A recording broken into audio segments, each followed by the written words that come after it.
Okay, can we get back to the session? I hope you enjoyed your coffee break. And you're still allowed, of course, to bring in your coffee here. You enjoy your coffee as we go through the posters. So may I call upon our poster presenters. I'll start with Nepal. Tirtha Shaulagan from the Nepal National Statistical Office. Is Tirtha here? Good, thank you, welcome. And Sajana Maharajan from Isimod. Please welcome to the stage. And then from Ethiopia, we have Dawit and Feleke. I think Dawit, you're the main presenter, yeah? Okay, thank you. From Ghana, Banis Ofosu Badu. Thank you. Yeah.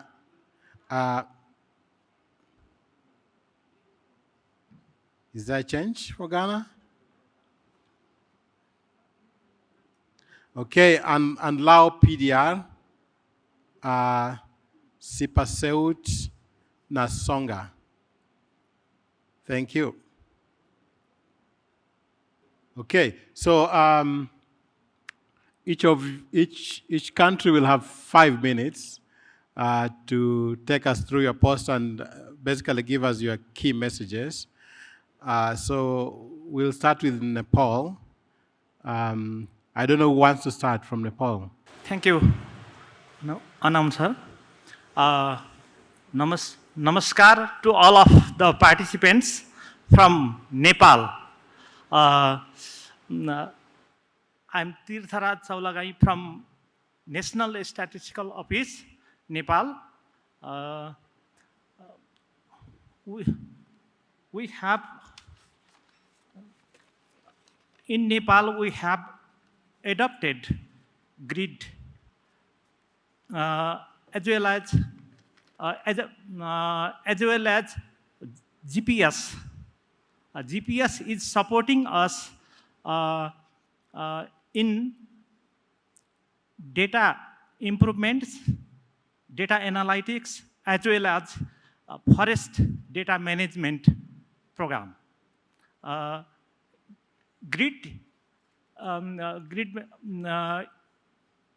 GPS is also a part of the grid green resilience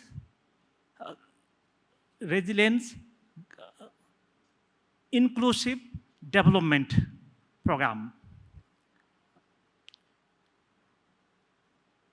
Nepal is the first country in the world adopted grid in long-term development plan. We have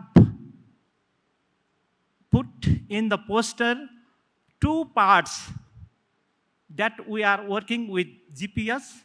First part is related to the data and analytics of the national level. And second part is sub-national biophysical forest indicators. I am related with the National Statistics Office and directly involved in the data and data analysis. Therefore, I will explain few things about the data, the main things of the data.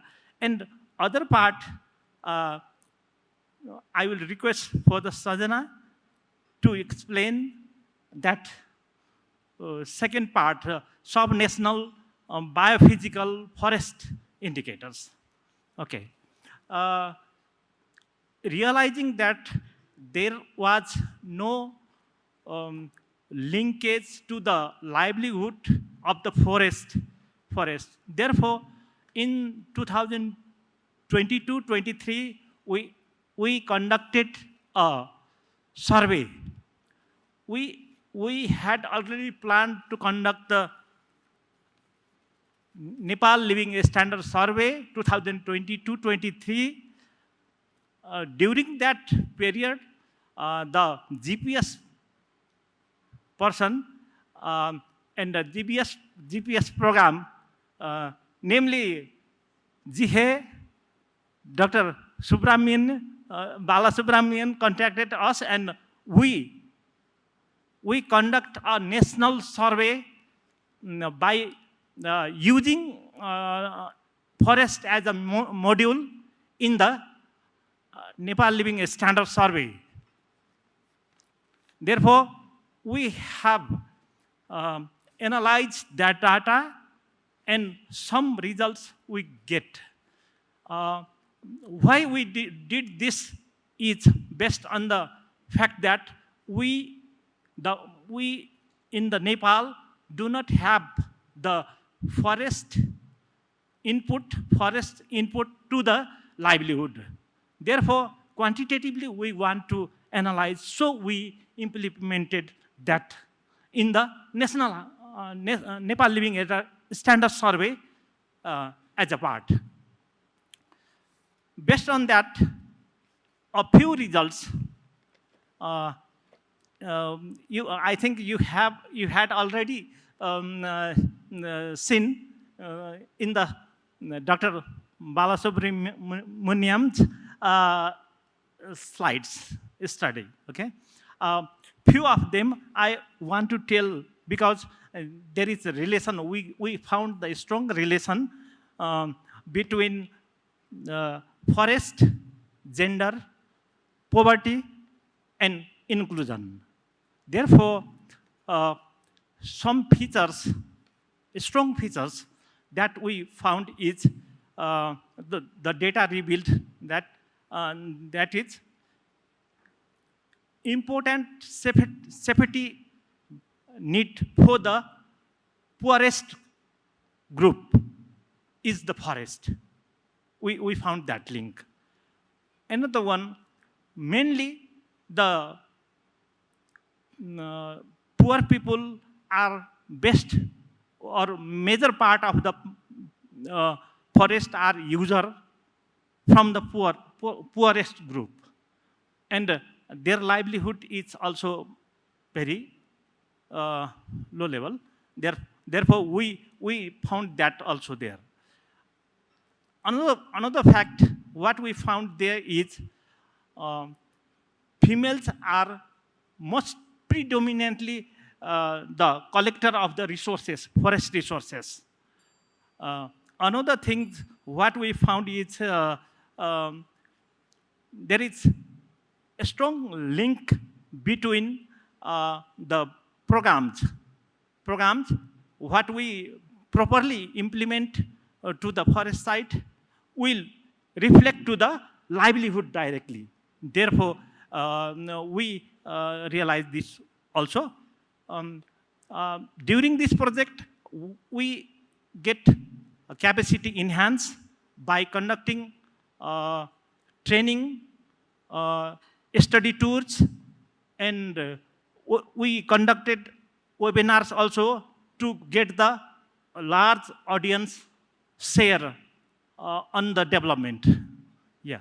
I request one more thing, because we still need this type of project, GPS-like project, because we have to conduct a detailed survey on forest products, forest, and that is need of the Nepal.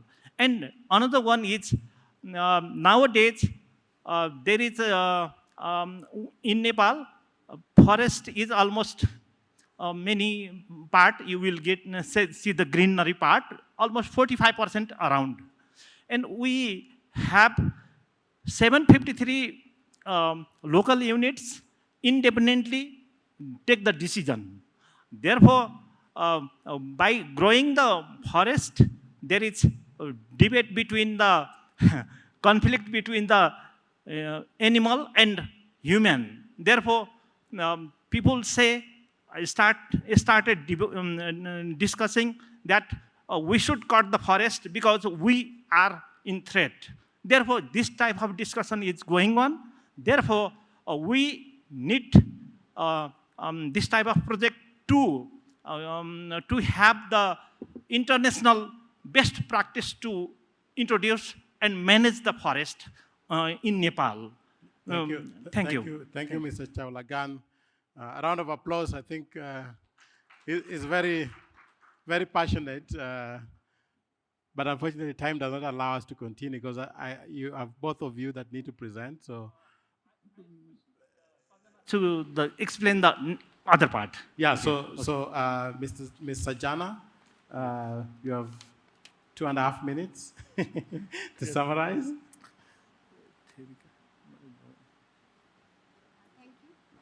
Thank you. I'm a team member in developing sub-national biophysical forest indicator mapping. So I'll be focusing on this part. Forest Research Training Center, Government of Nepal has launched National Land Cover Monitoring System in 2022. This is operational system that generates land cover maps annually. And Government of Nepal, FRTC, is using the generated data in international supporting. But then Government of Nepal realized the need of sub-national forest statistics in order to utilize the data set in Sustainable Forest Management Plan and to share the revenue at the local government level. That means at provincial and municipal level.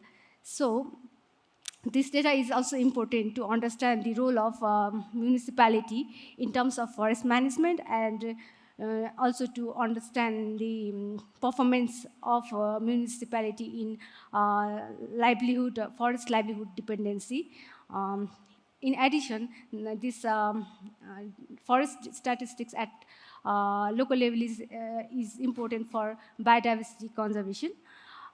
Therefore, FRTC, Forest Research Training Center, with technical support from ICIMOD, is working on developing this biophysical forest indicator mapping, leveraging the open source earth observation data and state-of-art methods. We are working on this developing system so that this system can generate the maps on annual basis. And also we are focusing on institutionalization so that later the refined maps can be generated regularly. A technical review committee has been formulated in order to ensure the coordination and ownership. Once the data is available, so all the forest-related projects supported by World Bank will be directly benefited. And lastly, we look forward to continue support from GPS on forest-related data and analytics. Thank you, that's all.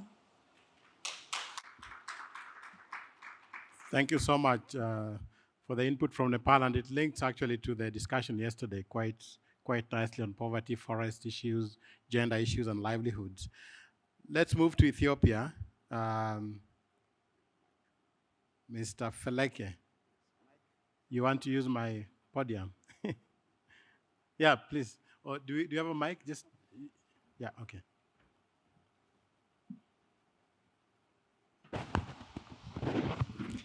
Thank you. My name is Fallaka. I'm coming from Ethiopia. I'm working on Ministry of Development in National Account Department.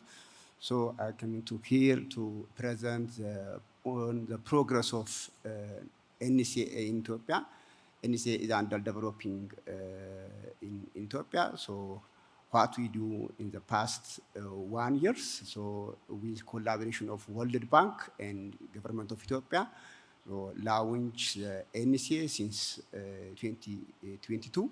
So the main objective of launching of these NCA initiatives to strengthen the Ethiopian institutions of capacity to manage the natural capitals and for applying of NCAs.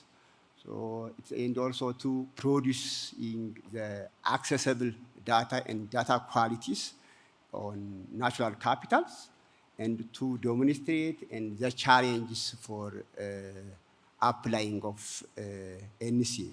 So the support of development of NCA to very useful for Ethiopia and also for other countries to inform policies and plan and also programs for climate resilience of Ethiopia. So the promote of the use of natural capitals, very, as you know, very useful information in decision making. So, and also the objective of the initiative of NSA is very important, and also the implementation different from country to countries because of it depend on resources and also capacities and availability of data. So the initiative is to very generating and the knowledge and sharing of a best experience on NCA. So when you come to the the progress of NCA in Ethiopia regarding of policies and program, NCA is very important to inform inform indicators on the policies and programs. So very useful for the inform indicators in CCDR, that's the Country Climate Development Report. This is one of the priority area in Ethiopia. So this CCDR improving the management of waters, land and forests for climate resilient of agricultures and forests. And also very important to inform the indicators for ECIFs of the Ethiopia Sustainable Land Investment Framework. There is a very important tools so to guide the prioritization area of investment, planning and implementation of the current and future investment of in sustainable development of management of lands. So there is very important to identify the priority area for future investment in SLM. That means the sustainable development of land management. So, and also the another priority area is PS, payment for ecosystem service policy and program. Those program is under the preparation by Ethiopian EPA, Environmental Authority. So those are very important for us. So what we do is also the initiative of the importance. The other thing is very important to inform the indicators of the 10 years development plan to know the change of the forest coverage, the change of wildlife coverage, and so others indicator very to inform the indicators. So when you starting to launching or start to doing the NCA, we Ethiopia is proposing accounts and tools. Those tools are land accounts and also ecosystem accounts and also investment prioritization areas. In the past, the NCA technical groups are formed and those technical working groups are so many activities are conducted, and also trainings are conducted. We discussed available informations and data from different counterparts or organizations, and also we discussed on the approach and the number of land classification class, and also we discussed the share and discuss on necessary concepts and use and plannings other countries' experience. Also, we discussed a lot of the things I would do. The next forwards or the next steps of what we plan to finalize the land classifications and also to develop our land account development. And also we plan to for ecosystem account. In this ecosystem account, we plan to do two things: ecosystem extent and ecosystem service accounts. And also we plan to develop the roadmaps. And also we plan to continue the capacity programs to south knowledge exchanges and also in-person trainings. we plan to do those. Thank you for your attention. Thank you so much, Mr. Feleke. I mean, there's a lot of excitement with this work. Can you clap for Mr. Feleke?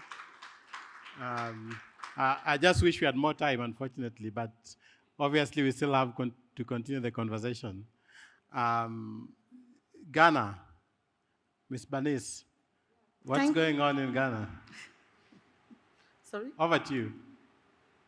The floor is yours, yes. Okay, thank you. So for Ghana, after the estimation of the environmental degradation by the World Bank, and it was estimated that about 10.7% of natural resources are being depleted, being degraded, and there's so much of environmental losses. And this is about 6.3 billion of the Ghana's GDP in 2017. So this shows that there was a cost for alarm when it comes to our natural resources and even the long-term sustainability of the country's natural resources. So then we started that we need to start compiling the SIA accounts using a CRCF or natural capital accounting using a CRCF. So we started with it, but before this compilation of the cost of environmental degradation, there was also a feasibility studies conducted by the Environmental Protection Agency in collaboration with GSS and other key environmental producers, institutions, to know our priority areas when it comes to environmental accounting so that we can also estimate to see how much our resources or natural resources are being degraded and depleted. So along the line, that GPS also came on board, but then we also have other partners, and GPS was to support us in the compilation of ecosystem accounting, including land accounting, ecosystem extent, land use, and land cover accounting, and the adjusted macroeconomic accounts. So from the adjusted economic accounts, that's when we realized that the adjusted net savings is declining, which shows that we have an issue when it comes to long-term sustainability of our natural resources, that we are using all our future resources today, and this calls for alarm. So after the GPS, we also have other donors supporting us in the compilation of these CA accounts. We have FAO supporting us with the air emissions, only to the agriculture sector, so we are seeking support from other donors who can help us to compile the air emissions using the SIA to cover all the other sectors beside agriculture. We also have the UNEP, WCMC also supporting us, and we just finished compiling the fish and aquatic accounts. All these things that we're doing, we have a coordinated map of all the DPs that are supporting us to avoid duplication of efforts. So, apart from GPS objective of institutionalizing NCA in Ghana and building our capacity, we also have our objective with the aim of producing green GDP. So to do that, you also need to produce more of the SIA flow accounts, SIA stocks account, the green taxes and the subsidies, environmental goods and services. So we have other DPs also supporting us when it comes to the green GDP or the green economy. We have Statis Denmark supporting us on that, so that at the end, we'll be able to compare the green GDP to know how our natural resources has been depleted if you take it out from GDP. Because GDP is usually produced on quarterly and on annual basis. So with the GPS, we have been able to produce the land accounting, and it is in almost the finalized stage. We also have the macroeconomic adjusted account, which has been completed, yet to be published, and these are some of the findings that you see on the poster.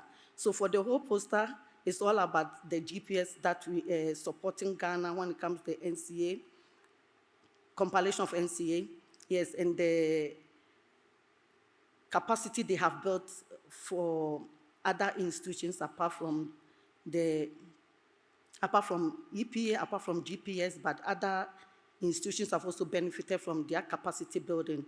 They have built people capacity when it comes to the use of spatial analysis on land use and land cover, because before they came, the land use and land cover was not up to the standard. So they supported the Forestry Commission in particular to improve upon it so that we can use in the compilation of the accounts. So the results are what is on the poster. These are the initial results. I must also say that whatever we do or compile is not only by EPA or Ghana Statistical Service. We have a lot of stakeholders that we work with. We have a coordinated one, and when we are compiling something like the land use or land accounting, we have to bring the institutions that matters. When it is on energy, we have to bring institutions that are into energy, producers of energy data. And I must say, in all this collaboration, the main key stakeholders we usually work with is from Statistical Service, the main stakeholders with the EPA, we have the MEST, or the Ministry of Environment, we have NDPC, the apex body in producing planning and policies, and we bring them on board right from the beginning so that it will not be like at the end of the final results, you have to bring them on. They are right with us from the beginning so that they will be able to implement the findings or all the activities that we are undertaking into the policy planning. So that in the end, we know that all ownership, this brings about ownership of the work we are doing. This brings about, so any of us can report on these activities or the accounting that we have compiled. So thank you. Let's make it stronger.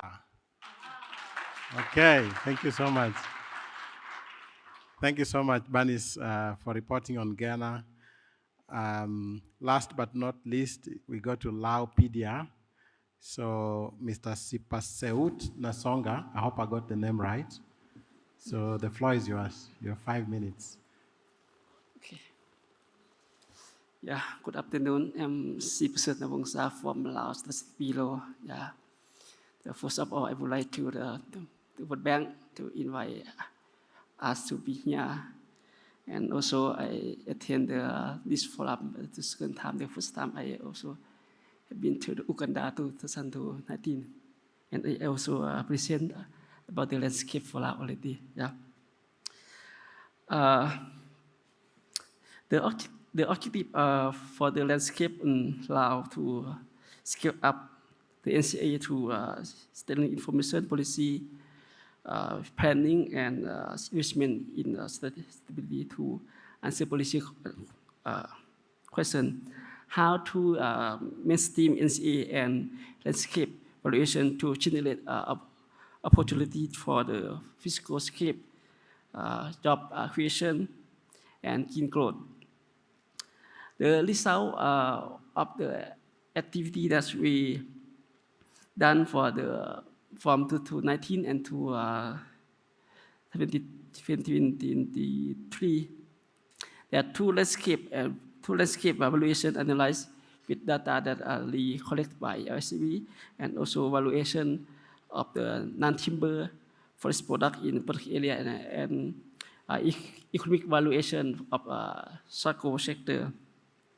That information they inform to the bank project and investment, like dedicated NCA activity in the landscape and livelihood project, and also data input in the design and emission reduction process agreement.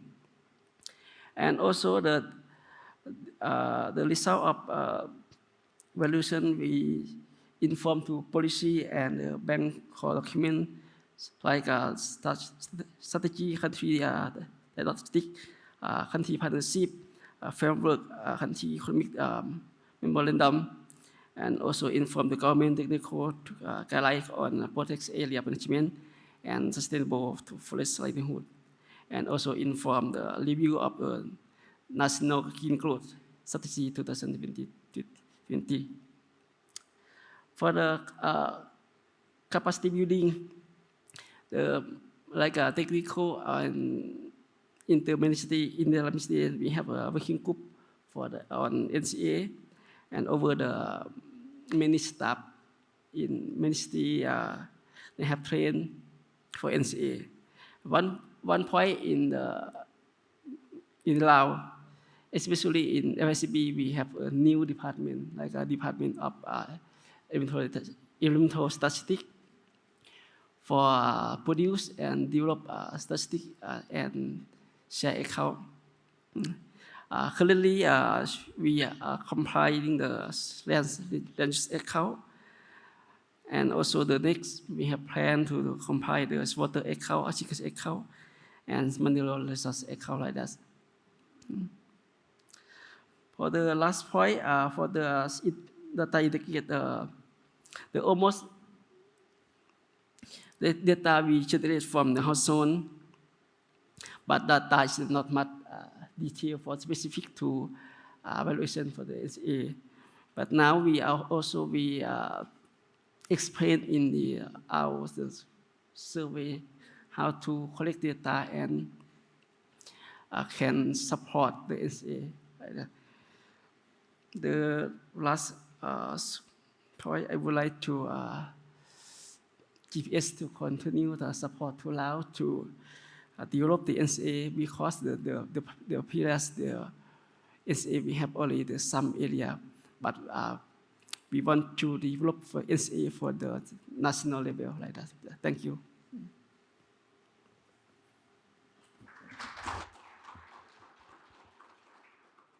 Yeah, thank you so much, Mr. Sipa Seut. So this brings us actually to the last session. This was a third session of poster presentation. We had 3 sets of sessions, 1 set yesterday and 2 sets today. So I think on behalf of the participants, both present here and virtual, I just want to thank all of you. We've enjoyed incredibly your work. Your posters are still outside there, so we will still come over so that you can explain the details that we missed. But for now, may I just request a final round of applause to our poster presenters. And you are at liberty now to get back to your seats in the plenary. In the meantime, I would like to request Ms. Eliane Van Wyk, I hope I got it right, who's going to be our moderator for the session 8. Yeah, session 8 on private finance. Let's give her a round of applause as she takes over this session. Okay, so I'm learning here. So it is Van Wyk. Yeah, that's a new learning for me. Thanks very much. Very happy to chair the session, and we have a stellar list of panelists, so I'm going to call them up just now. I just want to introduce the session first. The session will discuss the role of existing and new instruments to maximize private finance for nature and biodiversity. It will generate ideas, hopefully, and provide insights, recommendations, and potential solutions to attract private investment and optimize outcomes for biodiversity and development in developing countries. So we will focus on 3 instruments: sovereign sustainability-linked bonds, biodiversity credits, and blue carbon credits. I'm going to introduce to you the panelists, Ms. Kampeta Sainzoga, the CEO of the Rwanda Development Bank. Not sure. Hello. I haven't met her before, so welcome, Kampeta.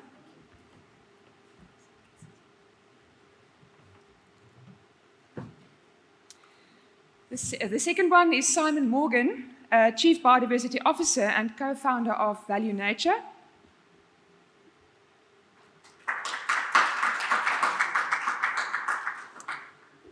And then we have Charlotte de Fontebert, who's been on this morning, a Senior Fisheries Specialist at the World Bank.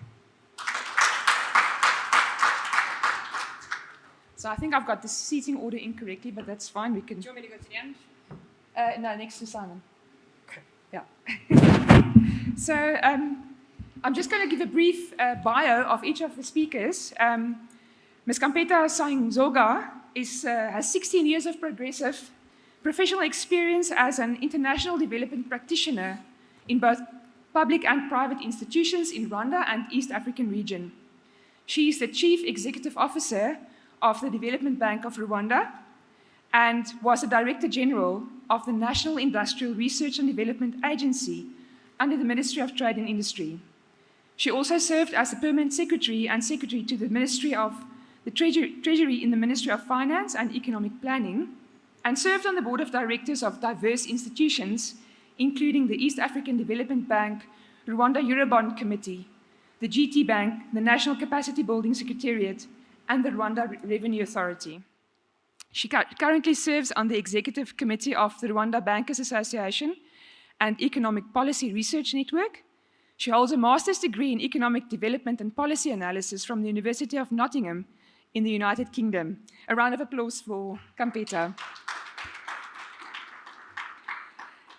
Dr. Simon Morgan, with over 2 decades in African biodiversity monitoring, leads Value Nature as founder and CEO, merging his conservation experience with innovative finance to create market-ready biodiversity credits. His notable collaborations include UK-funded Darwin Grant, piloting biodiversity credits with the International Institute of Environment and Development, and the development of a biodiversity credit methodology with biometrio.earth. A key figure in conceptualizing, and you must have all heard about the Biodiversity Credit Alliance, now a 300-member initiative backed by the UNDP and the UNEP-FI. Simon actively contributes to its task force and was recently invited as a panel member on the International Advisory Panel on Biodiversity Credits. His work also extends to Stanford's University program for conservation genomics, where he is dedicated to making genomic tools accessible and relevant for biodiversity monitoring and conservation. Round of applause for Simon, please. And Charlotte de Vanterbert, also a doctor, works at the World Bank as a senior fisheries specialist in the Southeastern Africa region. She's co-authored some of the bank's seminal publications on fisheries and the blue economy, including the Sunken Billions Revisited, which she spoke about this morning, a chapter on fisheries and subsidies in the Changing Wealth of Nations, a report on fisheries, and most recently, she co-authored the World Bank's flagship report on environmentally harmful subsidies called Detox Development. Dr. de Vanterbert holds an MSc in Sea Use Law, Economics and Policy from the London School of Economics and a PhD in Marine Studies from the University of Delaware. Round of applause for Charlotte. Right, we're going to dive right into the questions, and I'm going to go to round 1 of the questions. I'm going to start with Campeta. Campeta, can you share with us your experience in issuing sustainability-linked bonds and how it created and contributed to mobilizing private finance for development in Rwanda? And maybe just give a bit of background on that bond that was recently launched. Thank you very much, Eleni, and thank you for having me here. So the Development Bank of Rwanda that I lead is an institution that belongs to the government of Rwanda, and we've been benefiting from a lot of concessional finance from various partners, including the World Bank and other partners that work either directly or through the sovereign, directly with us or through the sovereign, which is the Ministry of Finance. And we realized that if we wanted to achieve our growth targets in terms of our lending portfolio, we would have to diversify our resource mobilization, source of resource mobilization. By the time we needed liquidity to scale up, it was very clear that if we spent every money that we received, we would not get to the end point that we wanted. So we had to find a way to leverage some of the concessional credit lines to attract private sector to be able to build the portfolio that we wanted to build in terms of credit. And with discussions with experts from the World Bank, we realized that actually we could use the World Bank money as a credit enhancement, which is a very fancy way to say a guarantee, a cash guarantee, to be able to attract the private sector to invest into a bond. Initially, we thought we'd do an international bond, and then the world happened and international pricing went up. So we decided to issue a local bond on the local market in local currency, which is the Rwandan franc. So we used the equivalent in local currency of $10 million to leverage $30 million equivalent in local currency from investors that were based in Rwanda, in the diaspora, and in the region. So what was very innovative about this bond, and the reason why, if you type it up, you'll see quite a bit of press coverage, is it was the first time that a national development bank issued a sustainability-linked bond, but it was also the first time for the World Bank to use its IDA funding, or its concessional money, to actually raise private sector finance of a country with a focus on particular KPI, key performance indicators. Now, our KPI framework was actually validated by an international credit rating agency, so that's also something that was, I would say, innovative. So it's not us who said this is what we're going to do and we think it's ESG compliant or it's favorable to the environment. It's actually Standard & Poor's that rated the indicators framework and rated them favorably as indicators that were strong enough, measurable enough to be the basis of an indicators framework for the bond. So the way it works is that when you issue a bond, let's say in this case, we issued 30 billion with a 10 billion guarantee that is securitized in the central bank. And then we ask the investors to invest in the bond. And if we reach the KPI that we have agreed, then the investors have a small, what we call step down. So they are paid a little bit less on the interest rate that we would pay them for the last 18 months. So for them, it's not a big loss. Let me call it a loss. It's not a big cost, but it's an incentive for us as BRD to make sure that we meet our KPIs. And the kind of KPIs that we had, I would say the most relevant one for this conference, we had 3, but the first one is probably the most relevant, which is we've committed that at least 60% of our portfolio will be ESG compliant by 2028. And that means a lot because 50% of our portfolio today is actually other financial institutions in Rwanda. So we lend a lot to commercial banks, to microfinance institutions. So indirectly what we committed via the bond is that we're going to greenify all these institutions and give them a framework that allows them to be compliant with ESG best practices. So it's going to be a lot of work, but we have, hopefully we still have 6 years now to do it, and we are committed, and this is the journey that we started. The good news is that the bond was extremely successful, so it was oversubscribed on the local markets. It was 110% subscribed. It was subscribed by a very wide variety of investors. So we had pension funds, commercial banks, private insurers. We had more than 100 individual retail investors. We had investors from the diaspora, so Rwandans living abroad. And for the next issuance, we're planning now, because this is an issuance program of about $150 million over the medium term. So we're planning to go back to the market soon, and this time to focus even more on external investors. This time it was mainly local investors. And maybe another thing that I would say, the pricing was priced quite favorably for the market, so it didn't distort the market. And we were about 90 basis points or 0.9% above the sovereign. So that means that for the investors, it was a good return. For us, we now have an incentive to meet these KPIs. And if we meet these KPIs, it's also a financial incentive for BRD directly.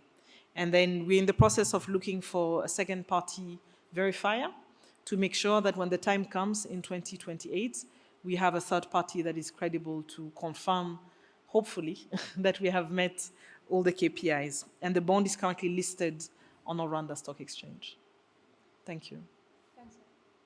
Thanks, Campetta. That sounds amazing. Very innovative and also groundbreaking. So the concessional funding also de-risked the bond, basically. Yeah.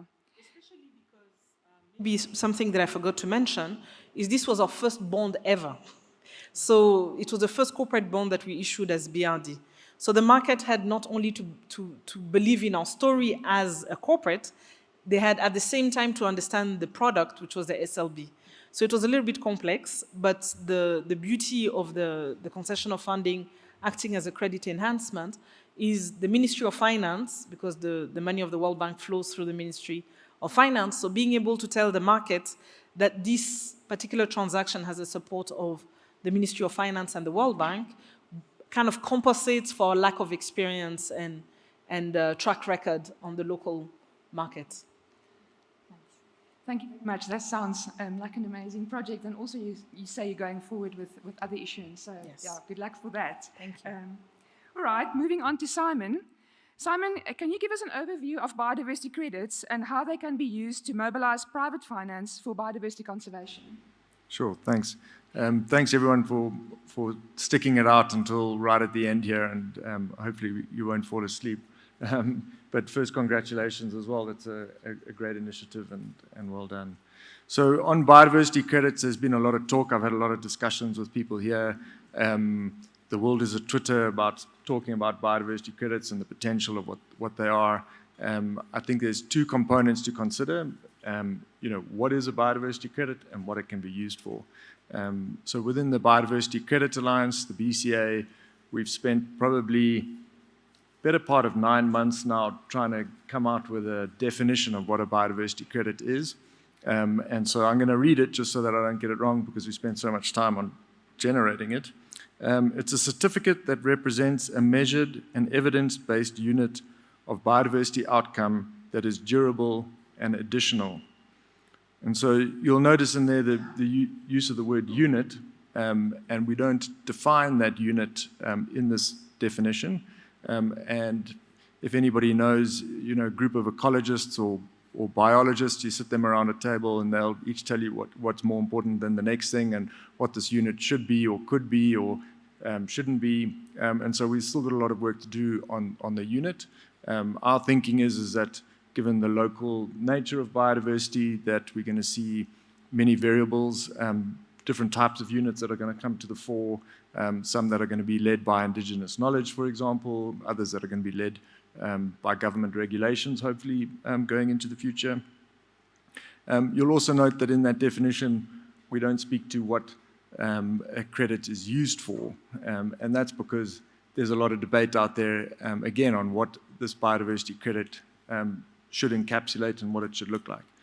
Within the Biodiversity Credit Alliance, there's a strong push that a credit is not used as an offset, so it's not used to mitigate impacts in one location using a credit. There's already quite a few examples of biodiversity offsets that have been developed out there that, those need to grow out in themselves. This is seen more as a voluntary purchase and investment, almost in a kind of a nature positive way. So it's going to have different drivers for it, for corporates to purchase. The main focus is on the corporate groups to purchase these credits. Those drivers could be internal drivers, such as the mission of the organization that aligns with the purchasing or nature kind of enhancement within a region. It could also be related to ecosystem services within their value chain that those credits might secure and or enhance, so some insetting that might occur within that space. There could also be external drivers such as market differentiation, an organization wanting to kind of showcase what I'm terming their corporate nature responsibility. That'll largely be driven by those corporates with larger dependencies, for example, on nature or larger impacts, and TNFD is helping us to kind of frame what those might look like. With that, there's obviously the reputational elements that come with these kind of investments, so that might also be a driver. And we're hoping that there will be some regulatory mechanisms going into the future that will kind of build out from the offset space into this voluntary space as well. So some of these uses for these credits could include, for example, enhancing carbon investments. At the moment, carbon projects have these co-benefits, which are biodiversity and people. What we're doing at Value Nature is trying to kind of flip that around a little bit and say, it's actually a biodiversity and people project, and from that we're going to get, biodiversity gains, carbon gains, social gains, and trying to use those as the returns. And so to try and take, remove the carbon blinkers as such and really focus on nature restoration and protection rather. There's also the use of, trying to couple these biodiversity credits with products potentially. So for consumers that are interested, you might buy a product that is linked to a credit which showcases some kind of nature gain in some environment that's related to that product. And then there's the whole nature positive movement. we probably don't have time yet to kind of delve into what is nature positive and what should that mean. That's a whole kind of thing in itself, but essentially it's beyond the value chain. And so once you've kind of cleaned up your own act and mitigated, there are these kind of additional investments that you could make. And so it's at this stage, as a qualifier, there isn't really anything as a biodiversity credit. There's no market as such yet. There's a lot of groups working on it. We've got the World Economic Forum, which is really interested in the demand drivers and trying to think about it. We've got the Biodiversity Credit Alliance, which is heavily based on the supply side, thinking about integrity of supply, beneficiation down onto the ground. The International Advisory Panel for Biodiversity Credits, which is thinking a lot around governance issues and those kind of components. So there's a lot of groups and entities thinking about it, but we haven't quite kind of landed yet firmly on those claims that could be made against the purchase of a biodiversity credit. And I think that's where a lot of the work needs to go going forward. Thanks, Simon. And just lastly, do you think that biodiversity credits can be complemented or integrated with other mechanisms, such as bonds? Yeah, I think it's an interesting idea. I think most of these elements we'll find some kind of blended finance approach that might happen. But in the bond space, we are talking to a bank in South Africa around the credits being, so instead of having an outcomes-based funder, you'd have an outcomes-based buyer of credits that would be generated through a bond structure. And I think that might be an innovative way of kind of de-risking the early investments into the creation of the credits. Thanks very much. Charlotte, what are blue carbon credits and how do they differ from other types of carbon credits? And do they offer unique opportunities in terms of engaging the private sector, especially in marine and coastal ecosystems? And are there synergies between blue carbon credits, biodiversity protection, conservation, and sustainable management? There was 4 questions. No. You can handle it. Thank you. Blue carbon credits are a new financing mechanism linked to climate finance that are still in the process of being developed. I think it's very important to acknowledge that this is very much, it's almost an airplane that we're flying as we build it. Blue carbon credits are different from green carbon credits in that they refer specifically to marine and coastal ecosystems. And because they are new and because they're still being developed, we are in need of a clear framework. We need transparency and we need verification, which is not something that we are completely able to draw from right now. So this is something that we're all working on, and the World Bank in particular is working on. I would say in very simple terms, in order to have a blue carbon credit, the emitting country needs to you need three things, sorry. You need science, you need policy, and then you need markets. So in terms of science, one of the first steps that a coastal state will be called upon to do is an accurate and verifiable assessment of their the ecosystem services provided by their blue carbon ecosystems. Oceans are varied, the coastal countries are different, and therefore even the kind of ecosystems you're going to be looking at are going to be different. Let me give you an example. Even in the framework of Africa, if you look at Eastern Africa, Indian Ocean, you're going to be looking at mangroves, you're going to be looking at seagrass beds or coral reefs, whereas in West Africa, Southwest Africa, for instance, you're going to be looking at fish biomass, you're going to be looking at kelp forest.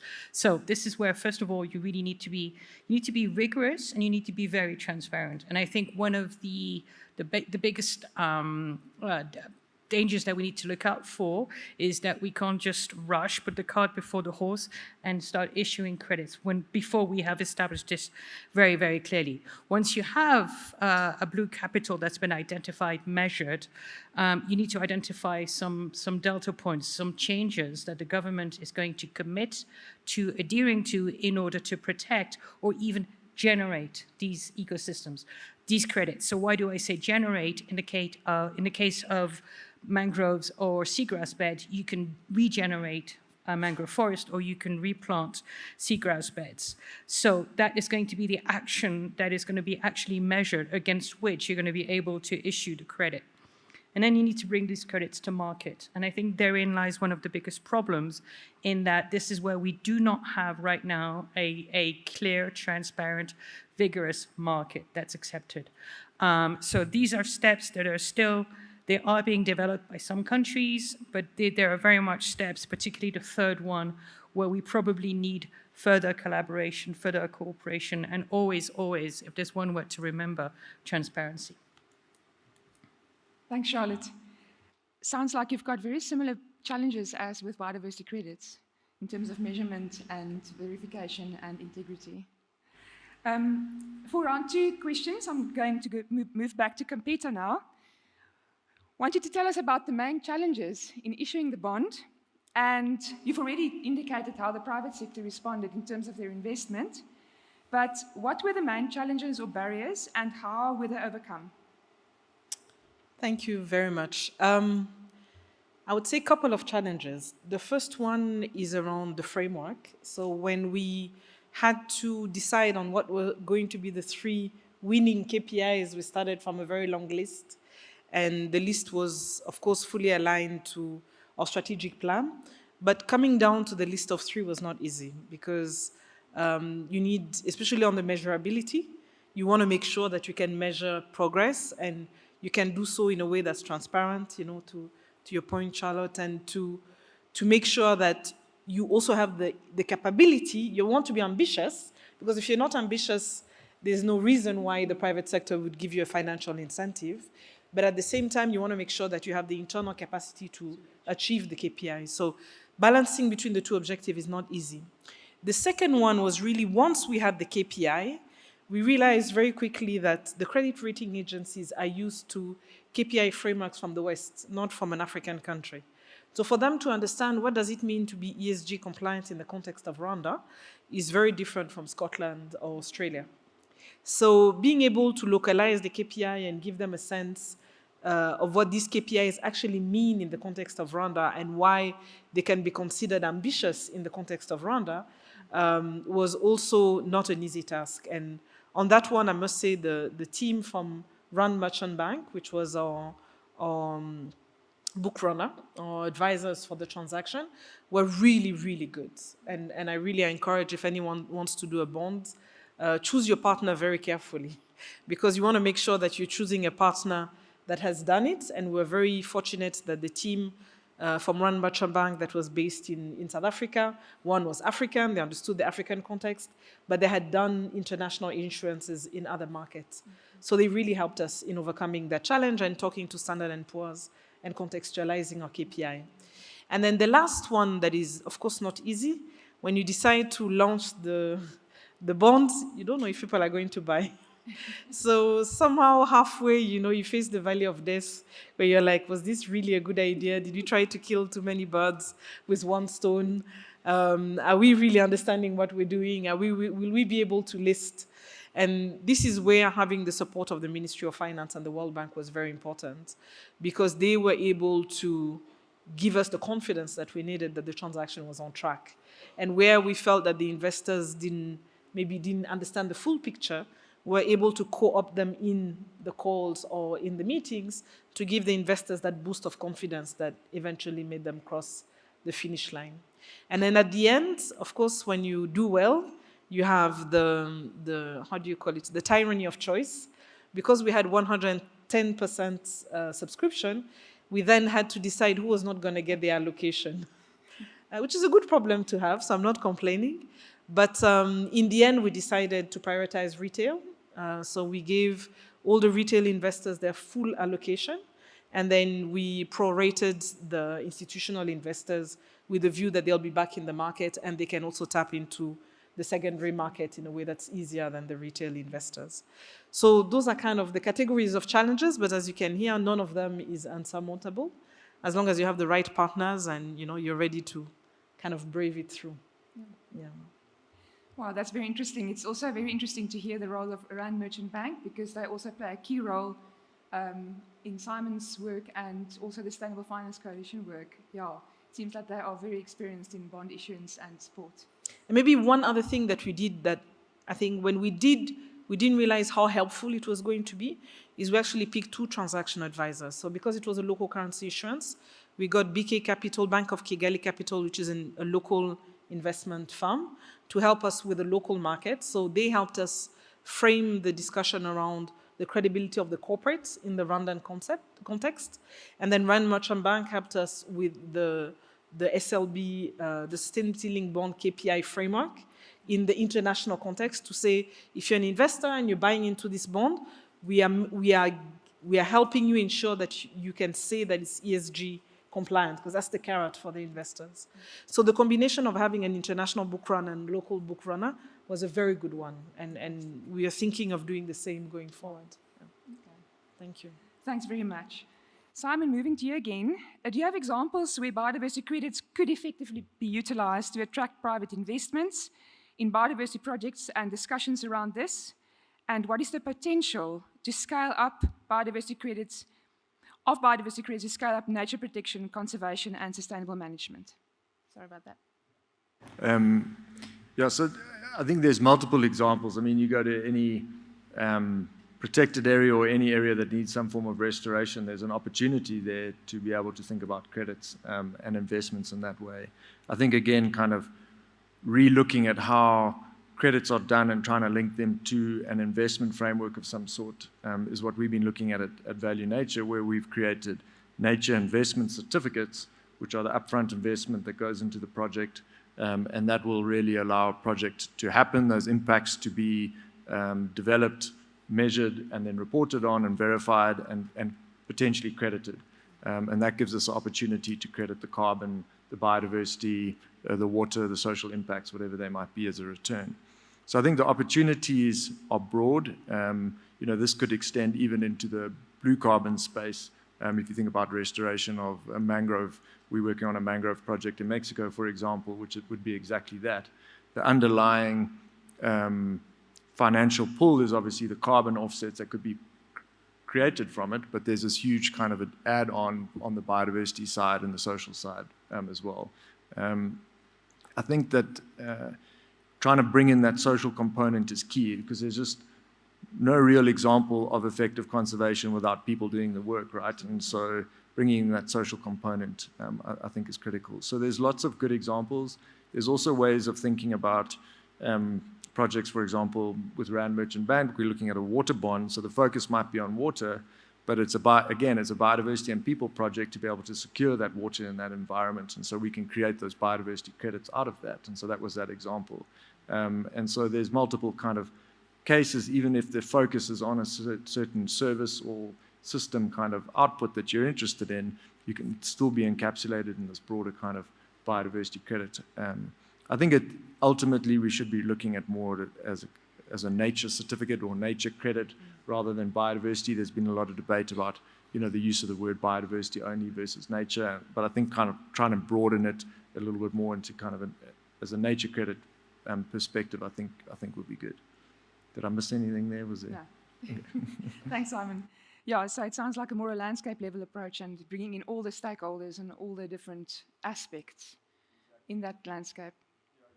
Not to just focus in on that one element, but at a landscape ecosystem level. And so that's really what we're trying to do is that unit essentially should be ecosystem integrity orientated. So spatial, so an area, ecosystem integrity enhanced or recovered or maintained, multiplied by time. And that gives you that unit, which is quite broad and encapsulating that we can transfer from one system to the next, whether it's mangroves or a wetland in the city here, we could do the same thing. Thanks very much. Charlotte, what role can international financial institutions like the World Bank play in promoting the use of blue carbon credits? And are there any specific strategies or initiatives that have been successful in attracting private finance? Yes, indeed. There's a unique role for institutions like the World Bank that can play in order to help bring forth these new instruments. I think there's a couple of aspects. First of all, there is sort of a knowledge generation.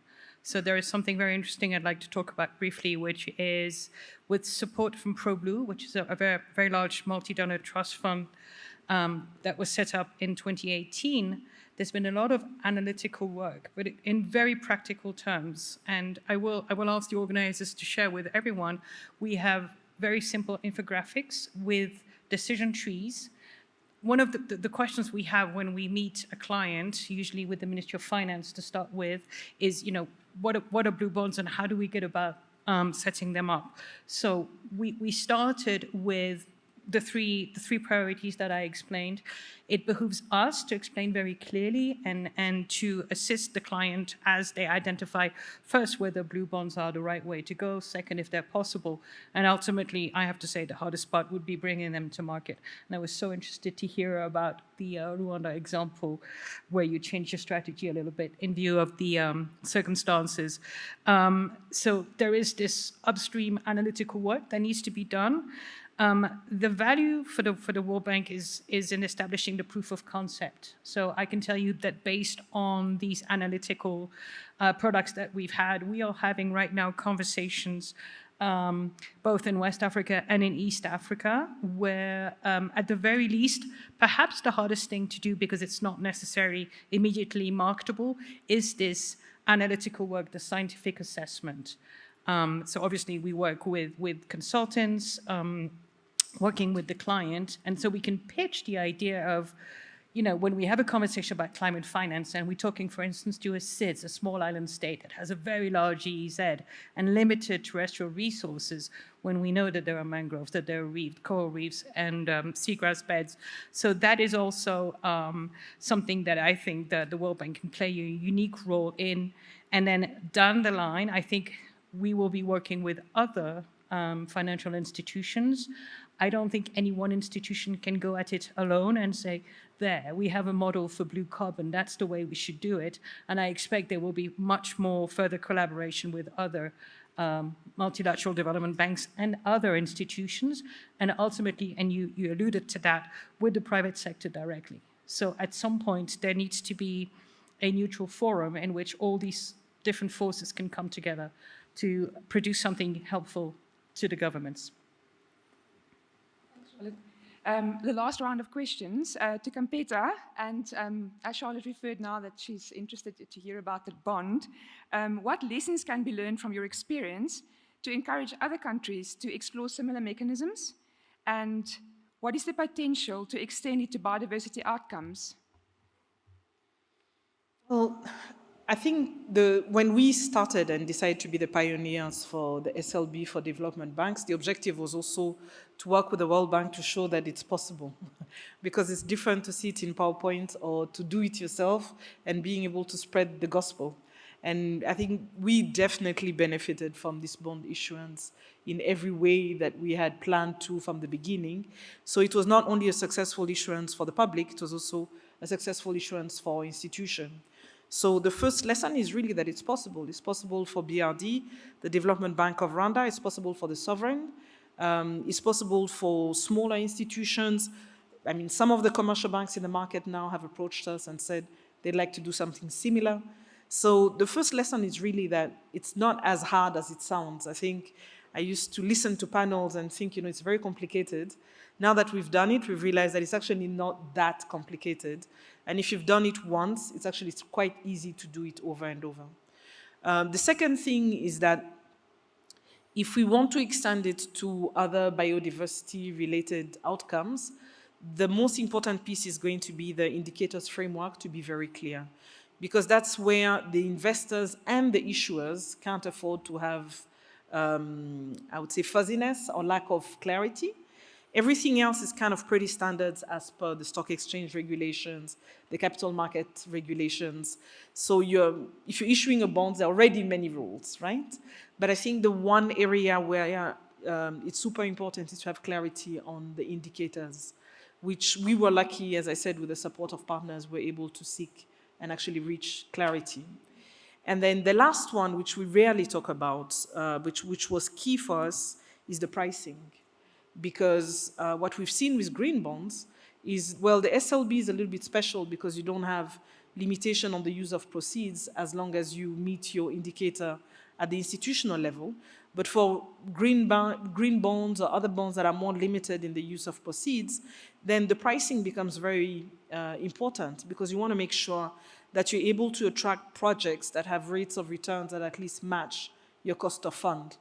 And in our case, we actually use the credit enhancement facility of the World Bank to invest it and use the interest income from that to lower the price for the final borrowers in Rwanda.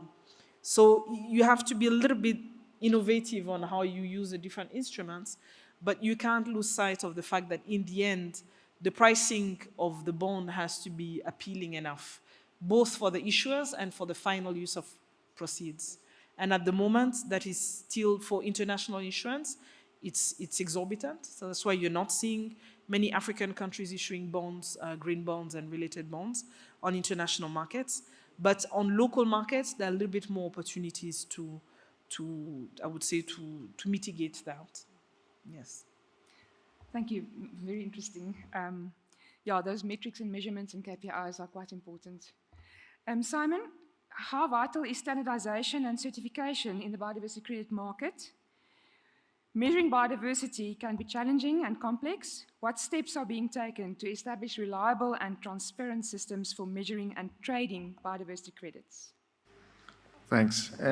So I mentioned some of those players, the Biodiversity Credit Alliance and others that are thinking about it, but also the standard setters, so the carbon standard setters have come in and have developed some nature frameworks that they're thinking about and trying to set standards. I think what's been important is to try and understand, we heard from Charlotte mention of transparency is critical.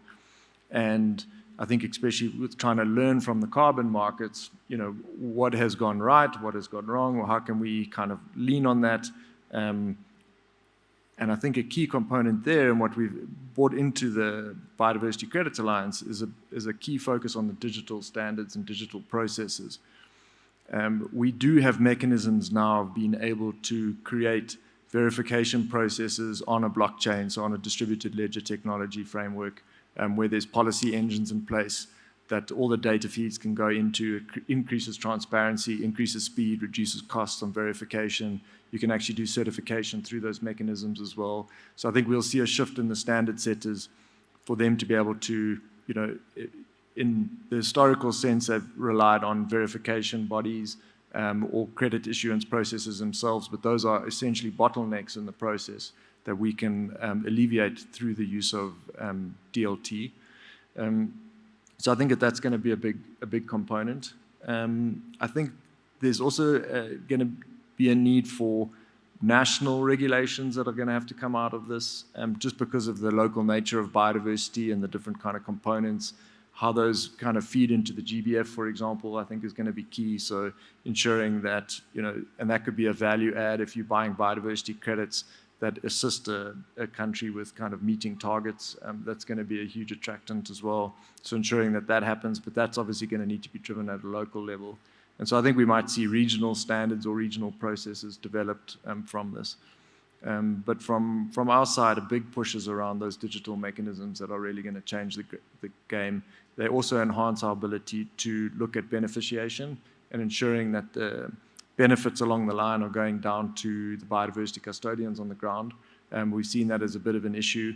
And so I think within this new space, what we're really trying to do is create a closer link to potential buyers and sellers, and trying to cut out as many of the middlemen as possible that are actually have quite a big drawdown on the amount of funds available to get the job done on the ground and to be able to reward those custodians.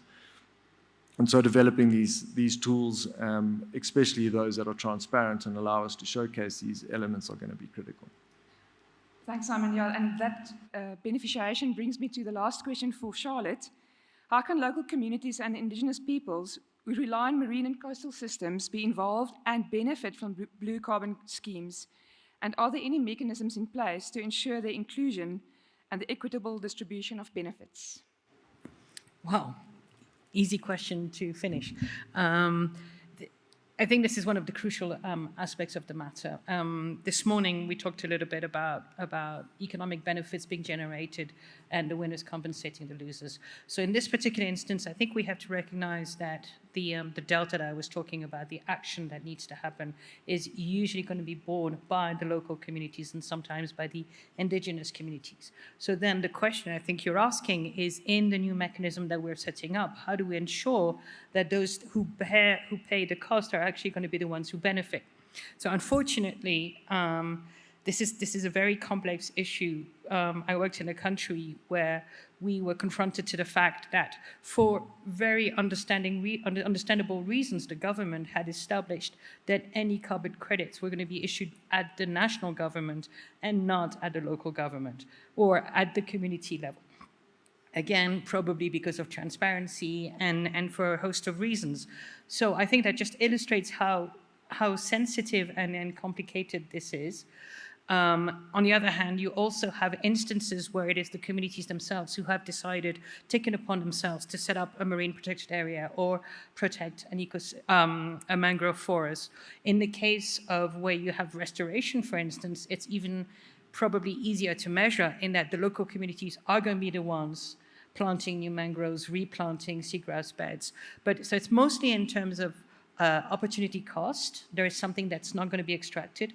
That's exactly why the credit will be generated. It's the recognition of the fact that the coastal state is not going to destroy something that has value on the market once mangrove has value when it's chopped off. But how do we capture the fact that mangrove has even more value when it is preserved? So I'm not exactly skirting the question you're asking, but just to say that it is actually one of the most complicated issues. There are instances where we can see it happen, but I think the proof is going to be in the pudding, and we're going to see particularly if we can scale this up.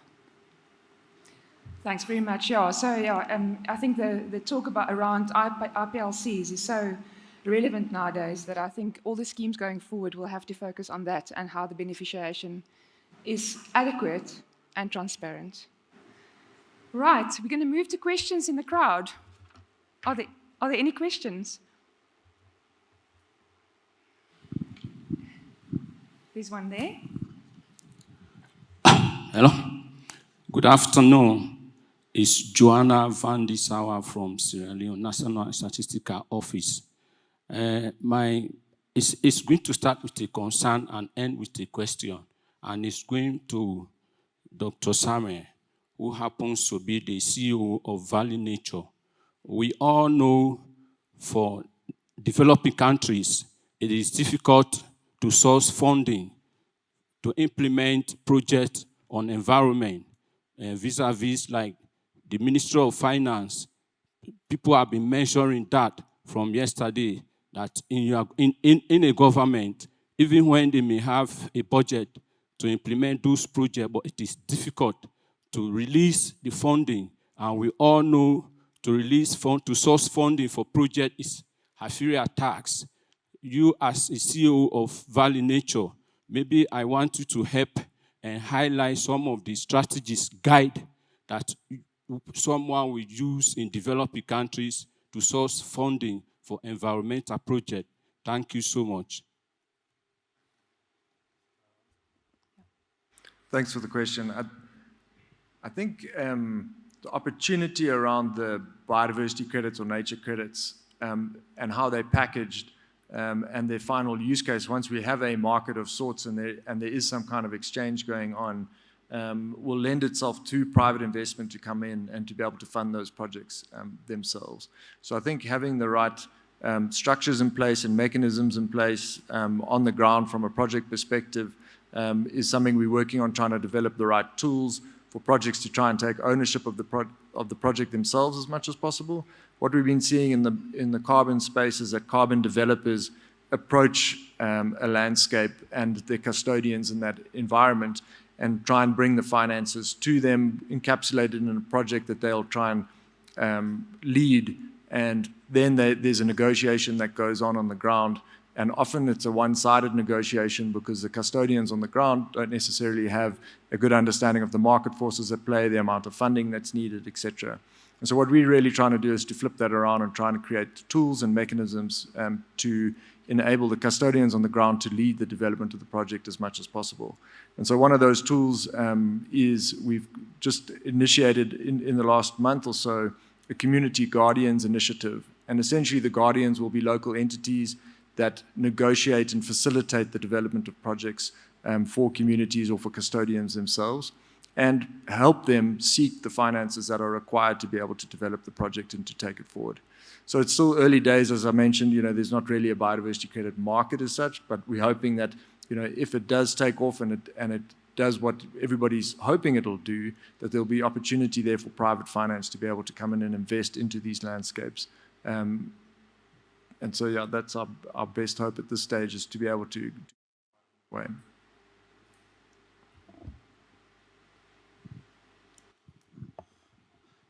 Okay, so my name is Remy Constant, Emmanuel Steven Kamara, and this question is directly to Miss Juliet.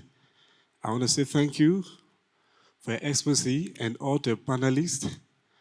My question have to do with, I want to know what are some of the measures that have been put in place or will put in place for the sustainability of the GBF target. Thank you.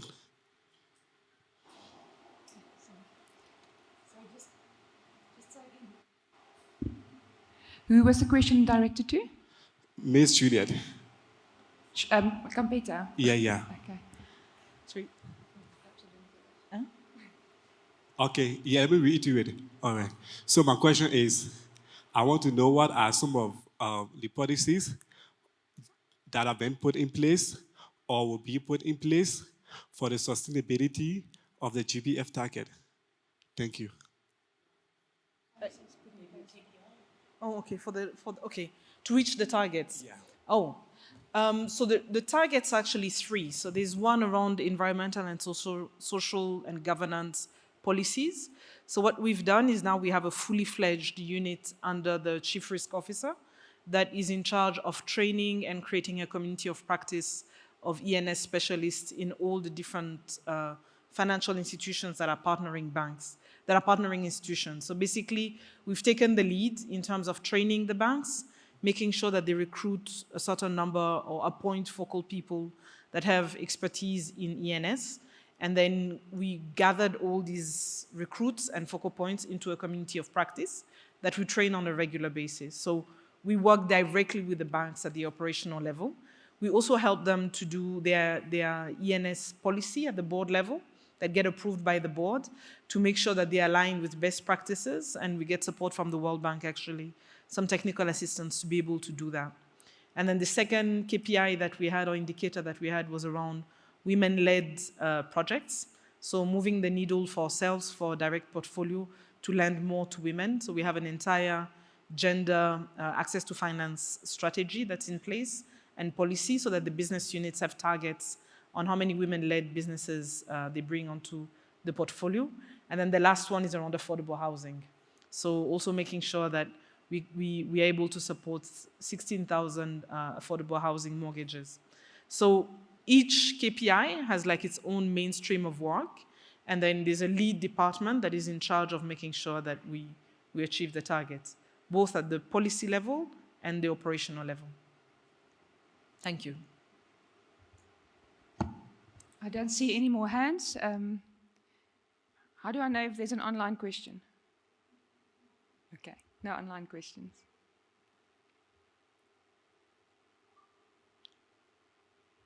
Right. So if there's no more questions, oh, there's one, sorry.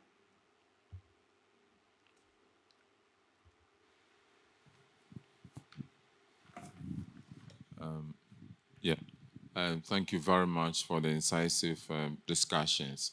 I would like to ask a question from a different angle. This is looking at mobilizing private sector financing for biodiversity. I'm interested in looking at it from the side of the government. What is the role of government in terms of looking at what kinds of incentives, and not necessarily fiscal incentives, or it could be, that government is putting in place to encourage the private sector to invest in biodiversity conservation? to any of the panelists could answer this. Thank you very much. I think Simon has some answers, and then the others can also get a go.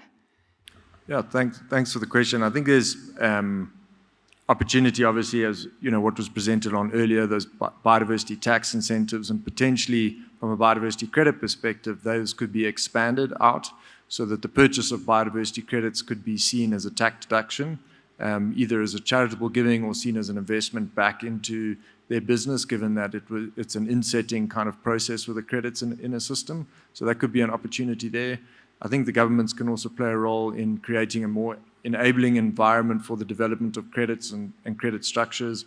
And that could be done through, for example, land rights and allocation of land rights. Because to be able to issue credits from your landscape, you need to be able to showcase that you're the owner of that land, and specifically at kind of a community level or indigenous people level, there needs to be kind of secure allocation of those rights and process that can show that for the international community to come forward.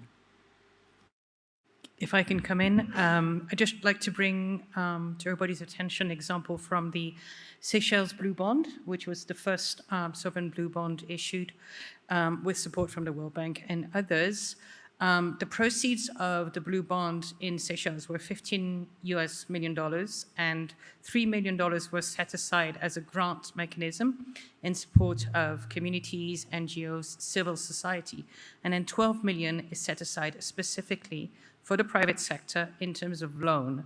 So you have a loan facility which is hosted by the Development Bank of Seychelles, and all the objectives of the activities funded for the private sector have to be aligned with the government strategy on the blue economy, which is a very strong focus on marine biodiversity around fisheries, protection of marine and coastal ecosystems, marine spatial planning, etc. So I think it's an interesting example where Seychelles was able to really identify these two priorities. On the one hand, building civil society support, community support for the blue economy approach, and then like I said, a revolving fund completely seeded by the proceeds of the blue bond, specifically for the private sector. And the first loan was approved last year, so we're well on our way to making this operational. Thanks, Charlotte. Yeah, that's very interesting. You're talking about the one-handed economist now, on the one hand. Do you have any comments on that? No. Okay. All right. Any more questions? Thank you very much to everyone. A round of applause for our panelists. Thank you very much.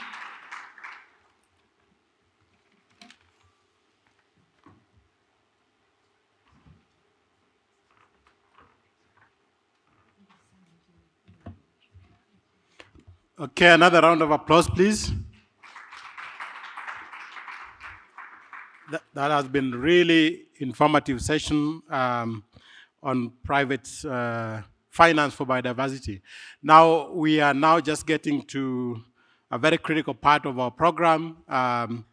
We would like to hear what are some of the key summaries that has emerged from the discussions, the panels, the keynote presentations, the poster sessions over the last 2 days from yesterday. So I would like to call Professor Anil Markandaya, who will take us through that. And I see we are a bit tired. May I just request that we all stand up? Let's all stand up and let's just wave like this. I would like to see everybody wave. Yeah. Good. Okay, now you have the freedom to sit down. And as you sit down, as Professor Neil comes to the stage, I'd just like to recognize the presence of our State Minister, Dr. Claudine Wera, the Minister of State for Environment, Rwanda. Thank you, Your Excellency, for joining us again. And I know we're probably also expecting other guests for the closing. But Anil, I know you didn't have time to finish this other part on private sector, but I know you have something. Okay, so welcome. Oh, thank you, and I feel I have the unenviable task of concluding the sessions with a summary of a great deal of what has been said, much of it of great interest too. So I'm afraid, do we have a presentation or? Oh yeah. And so it's the attempt by myself and colleagues at the bank to try and take some notes as we went along. But I do want to say that if anyone in the audience feels that something has been left out, do feel free to email us and we'll try and revise the summary to produce a second version after the event. So the idea is to try and give you some key messages. How do we change the slides? Do they change themselves or? Yeah.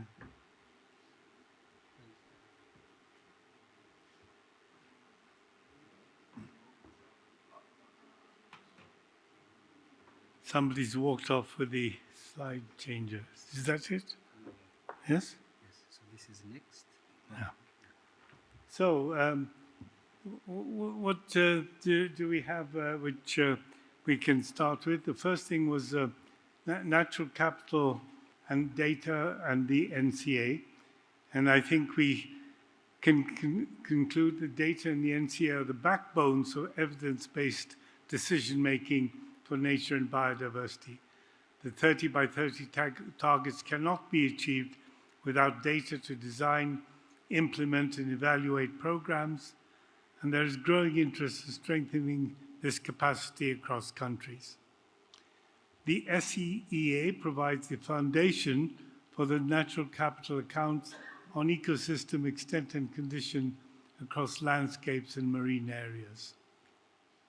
The Global Biodiversity Framework can draw on the SEA data to track different goals and targets. Natural capital data from the SEA allows us to analyze trade-offs and to mainstream biodiversity in decision-making. Assembling ecosystem accounts requires broader collaboration and data sharing across ministries and sectors. Breaking down silos is one of the challenges which we face and countries have been facing. Data infrastructure and architecture to establish better systems for managing and sharing data are a key ambition that we need to achieve. What have been the country experiences in analysis with NCA? Well, we heard from several countries about the work that they've been doing, and they are compiling these natural capital accounts, and they're using them with some success for programs of land restoration to set priorities. Ethiopia gave us an excellent example of that. NCA also helps to monitor impacts of changes in land use and other developments in different groups of households. The example from forestry in Nepal. Financing, data collection, capacity are an issue where I think all countries felt support is needed. Experiences with the use of data indicate that they've helped in several areas, in water allocation in Rwanda, in informing expenditure frameworks, and in fact getting and increasing the number of rangers in Zambia, mainstreaming natural capital and policy making in Uganda. There's a need for a regional approach in transboundary biodiversity issues. Examples from the Africa NCA community of practice can help engagements with regional economic communities. For example, the East African community, the Congo Basin, the Niger Basin, and others. The policies for biodiversity conservation, I think that session showed that we need a combination of fiscal, regulatory, and legal instruments to be successful in conserving biodiversity. We can't do it with one. Or we certainly can't. Repurposing subsidies has a major role to play, but is not sufficient on its own. Complementary policies, measures on access, and compensation for those affected are needed, and we had a good example from fisheries.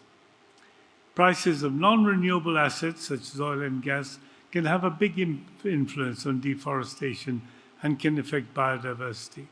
This link is important because it shows us that there are important links at the macroeconomic level which we need to take into account. Conservation incentives have to take account of these links.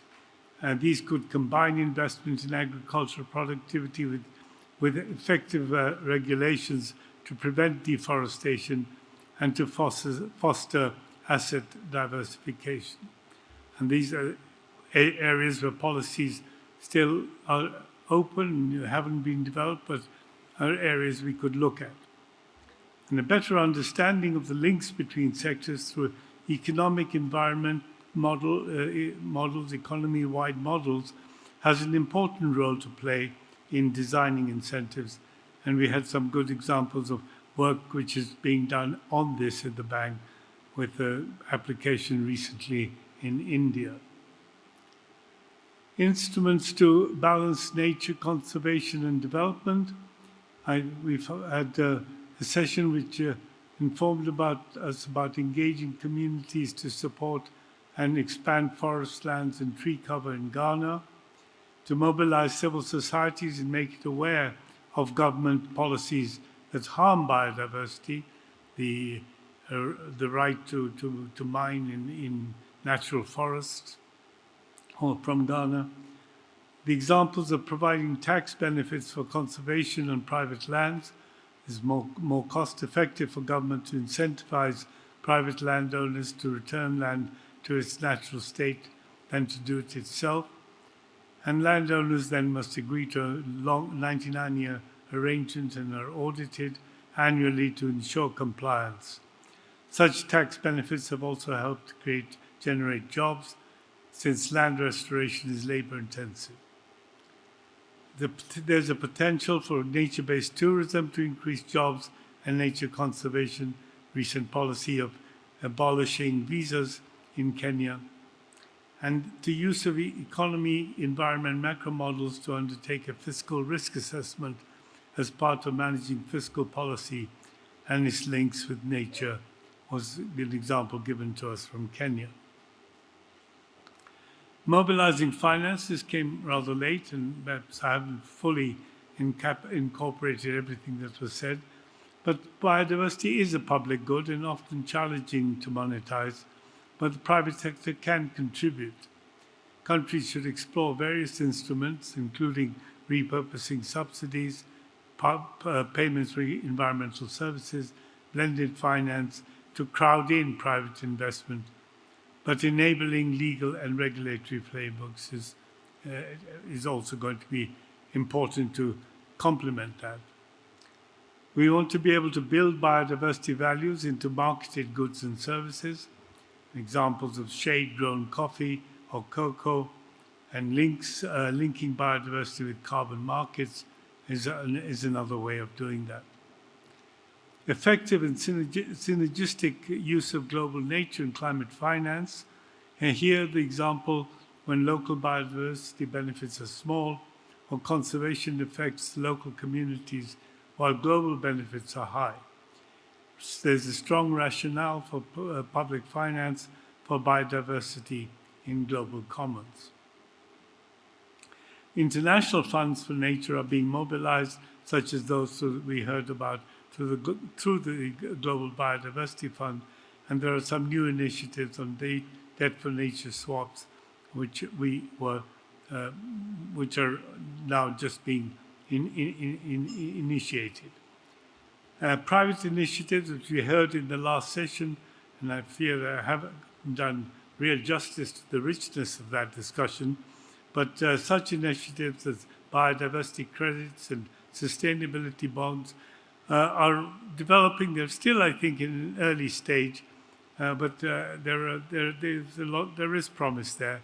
These instruments need data to establish metrics and to credibly monitor indicators, such as we heard about from in the last session. And some countries are taking action to review subsidies with a view to looking at potential for greening them. From example, from Rwanda, they're also contacting private sector to identify areas where the latter could be interested in financing. Some discussion on this from Indonesia. So the glass is half full, I think. Conserving biodiversity can be good business, but it needs data, it needs knowledge, and it needs finance to bring it about. We've heard some remarkable cases of national programs using NCA, and all the poster sessions which I did go through, and there truly is a truly impressive amount of work. The World Bank and others have supported 23 countries in these efforts, but more is needed. There are many more countries, and all need support with finance and expertise. So what is the way forward? Well, demystifying NCA and concept of natural capital is something we should give importance to. The need to avoid convoluted jargon and use plain language that resonates with local stakeholders. Capacity building should also include building the natural capital information systems. We need to look beyond data and natural capital accounts to enhance sharing and then access to information, to build data infrastructure and architecture, and translate the NCA into local languages. The GPS will share a synthesis of key messages from the forum as part of the proceedings, and it will take lessons from this forum to inform and implement the design of the next phase. So that's about what our conclusions are. Thank you. That's it. All a summary of what all of you did. Another round of applause. This is not an easy task. You know, as you were presenting, I was actually taking account of what I would famously call now the anil numbers. So you went up to 27 key points in terms of the summary. So the anil 27 points from this forum. And I just wanted to add, in addition to having sharing of the synthesis of the report, I also understand that we'll have the GPS have all the presentations uploaded on the website so that they're available. And I believe also the recording, so that the synthesis help us to understand very quickly. But those of us who have time, like academics and so on, we can actually take time to go through all in detail, all the discussions and presentation. So I think we are going to the closing session. I think I would still wish that you stay here, because I think we also need to capture this last part is very important, because now it takes us to a very high level activities and follow-up. And at the same time, I would like to just invite our distinguished guests who are going to grace the closing session. I'll start with Valerie, Global Director for Environment at the World Bank. Please, round of applause as she comes. I don't know if Mr.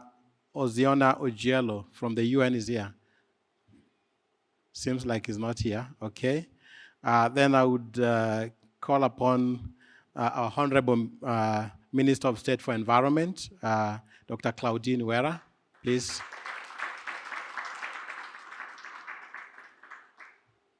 So, Honorable Minister, you were here with us yesterday. I think you inspired us. There was a lot of discussion that picked up actually from your intervention. I know you are not here for the full time, but I'm sure you got a briefing. So I was asked to ask you what would be your reflections about this forum itself, and what perspective do you have in terms of moving forward? Maybe even with some practical example, what do you want to do differently, say in Rwanda, and how do you want to inspire other countries? You know, from the discussion, it was very clear that many colleagues here were looking at what Rwanda is doing, getting inspired, and I think we are looking also to see how we can move this forward and keep the traction going. Honorable Minister. Yeah, thank you very much, moderator. I was not expecting such questions, but let me reflect a bit on what had been discussed here, although I was not around. But from the synthesis that was made by Neil, just I captured a number of points. And what's really most important thing, just to highlight when it comes to biodiversity conservation, I understood that data is really key, and the knowledge and the financing as well. But reflecting a bit on the journey that we went through when it comes to building this natural capital accounting program towards just as a tool just to implement other nature-based solution, I can say that Rwanda learned a lot, and we really appreciated even this initiative, though the commitment came just in 2012 when the government of Rwanda signed the Gaborone Declaration, and they just committed itself just to implementing this program, just to make sure that it's well integrated into the economy. But again, the journey we went through together with the World Bank support, it was really amazing. And I can say that though we still have a long way to go when it comes to reaching out to target, which is just having a strong, powerful and operationalized tool just to implementing our green economy. I can say that we can say that Rwanda has really made a very good progress because as it was discussed through different panels, the NCA data have been used in a number of things when it comes to land account, for example. It served just to develop our national development land use master plan. And we made a good concept by establishing the Water Resource Board, for example, by using data from the water account. And the two accounts combined have been helpful just to build even the ecosystem account. So what's just remaining just to upgrade and just make sure that we have good infrastructure.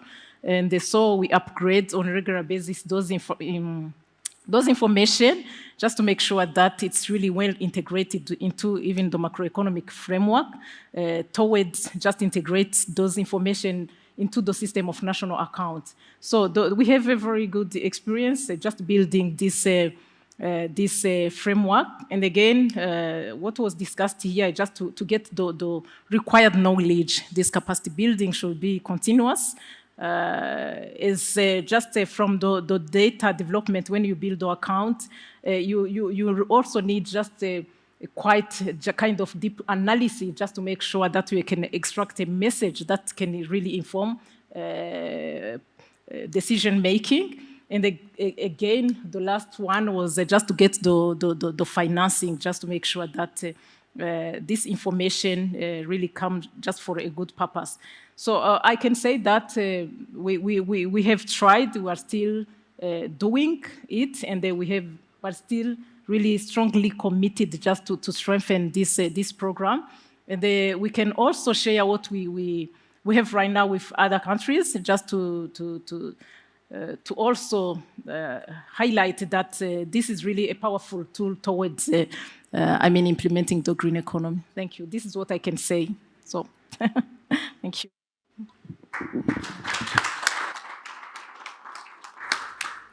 Yeah, thank you so much, Honorable Minister. I think it's inspiring, particularly when I was listening to the CEO of the Rwanda Development Bank about how you're also using public finance, supporting the bank to mobilize and leverage on the private capital.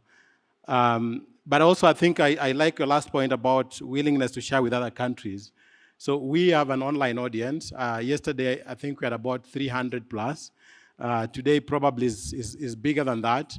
And one of the things that I think has been exciting, particularly in Africa, you talked about the Gaborone Declaration and so on, is that there's actually a community of practice on natural capital accounting. And of course, they've been looking to Rwanda, but I think there's a lot of exchange at the technical level, colleagues from different countries in the ministries of finance and so on. But I think it's time also now to get to the political level. And I'm seeing what you've done here, and also being the champion, as we said yesterday, also with your background, whether you see an opportunity, of course, to take this, say, to the African Union leadership, perhaps talk to the commissioner. I know there's the African Union biodiversity strategy that has just recently been launched. Last year at the Africa Climate Summit, we also had the meeting of the Community of Practice for Natural Capital Accounting. And part of the thing that went into the Nairobi Declaration was actually a call for countries to embrace natural capital accounting as part of the system. So I wonder actually if you have some reflections, and perhaps maybe whether we could actually work with you going forward, and the World Bank team here, to really champion this at the African Union level, because I think African countries, particularly, natural capital underpins the economies of this region. But there's a sense in which I think there's less appreciation of the actual values and what this could make into the continental policy, including thinking about the Agenda 2063.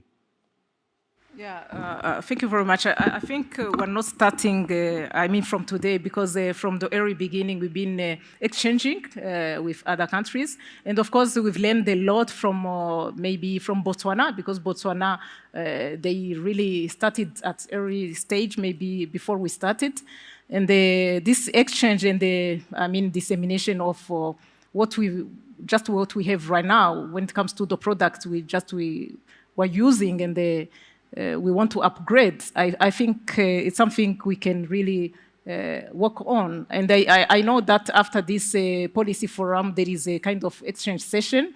We have Ghana and Ethiopia. They will be here just to exchange from their experience and what we have here in Rwanda. So I think the Rwanda itself or alone maybe might need other countries that may be just to put this at global level, just to make sure that the natural capital is, maybe we're trying to use this tool just to tackle any environmental issue, and just to make sure that we value and estimate the environmental cost associated with any development, which means that make it at global, regional level will make more sense and with big impact. So we're ready just to work with other countries and to learn from those countries that are advanced, like Botswana and other countries, and to share our experience as well. So this working relationship is really very important for us. Thank you.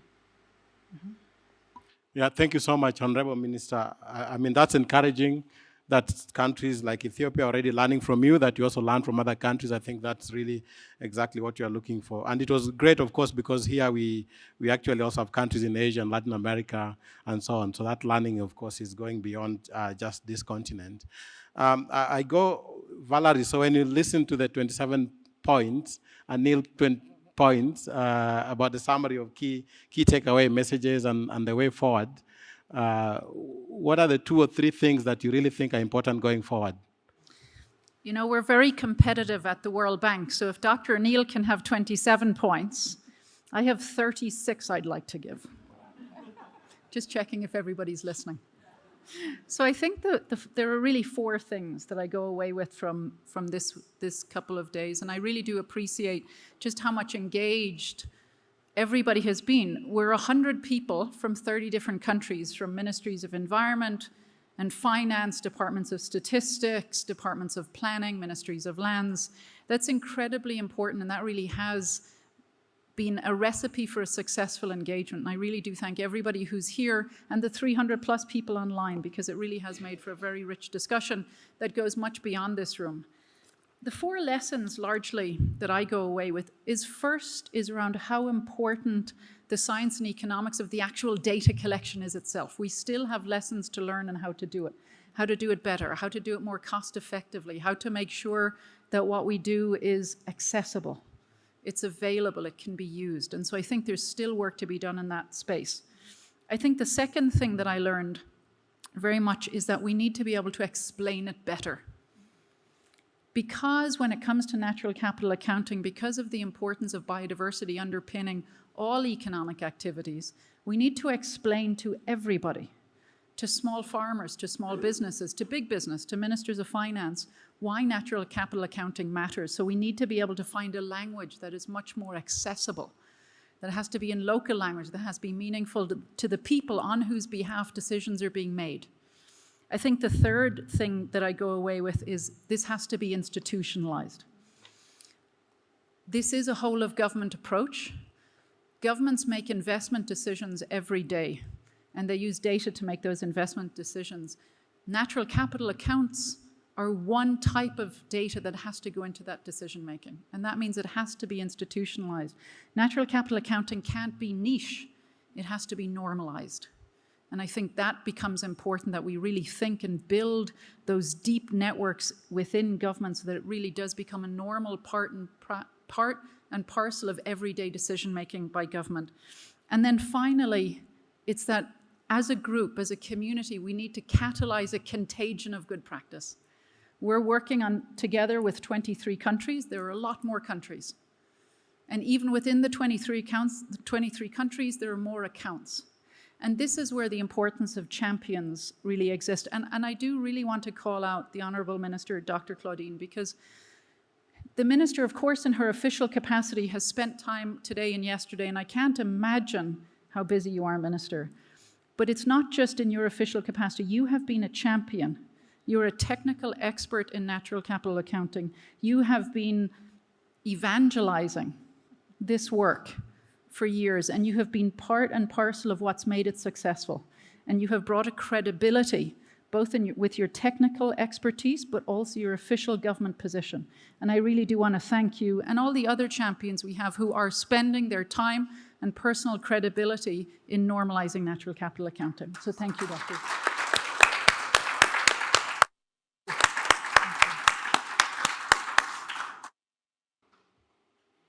Yeah, thank you so much, Valerie. I mean, it's really incredible around the points that you raise, particularly the one about communication. I think we all struggle with it. 2 years ago, when Professor Partha Dasgupta published the Dasgupta report on economics, I worked with him and his team to just try to bring this to African policymakers. And it was actually a conversation which you expect should be natural, but it's not easy. Which comes actually to something that I had it brought up here and again in the floor, but it's probably not explicit in the NIL 27 points, which is education.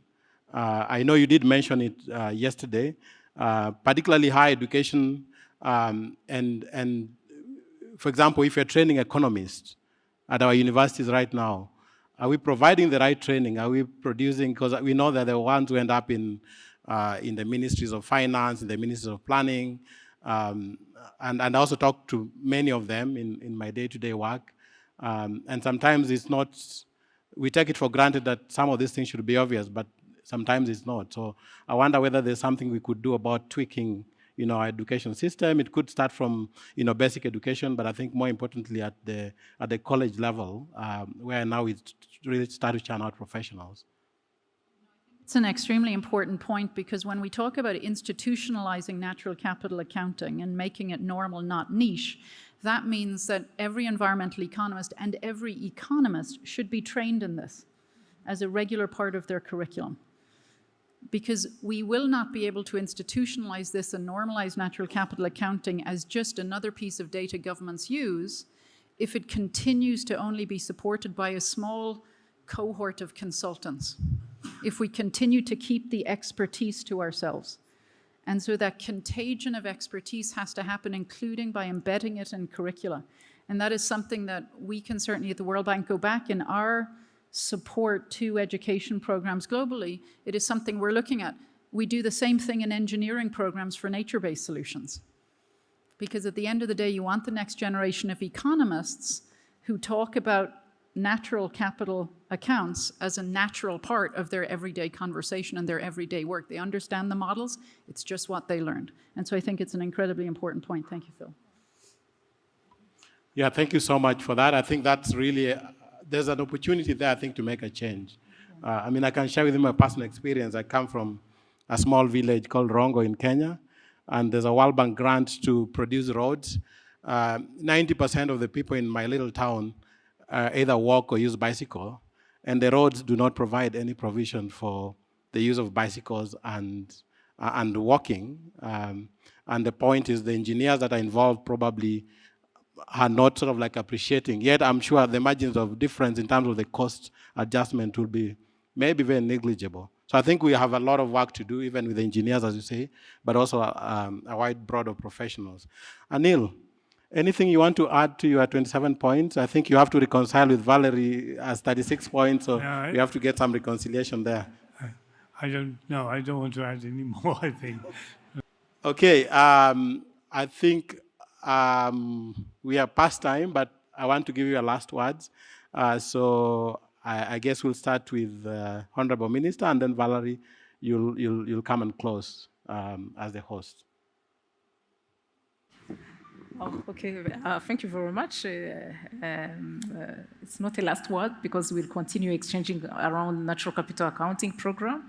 But just what I can say, this is really a powerful tool towards really sustaining our economy, because without having such tool, just we can grow our economy, but the sustainability question will not be responded before we can measure, we can value environment, our natural resources. Thank you. Thank you, Honorable Minister. Valerie? Let me close, if I can, with a vote of thanks. There's an old saying that if you want to go fast, go alone. If you want to go far, go together. And we couldn't do natural capital accounting. We couldn't have had this event without a group of people. And I do want to give a vote of thanks first to the government of Rwanda for hosting this, for spending the time,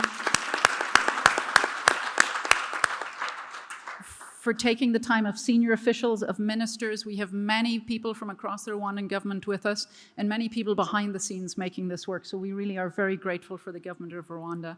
Very grateful for all 100 of you and many senior officials among you. I know you all are busy and that you came, you spent the time, and you have sat and spent the time in the room, in the conversations at breakfast, lunch, and dinner, and that has been enormously helpful. That is what will give us that contagion of good ideas, together with the 300 people, more than 300 people that we've had these past 2 days on Zoom.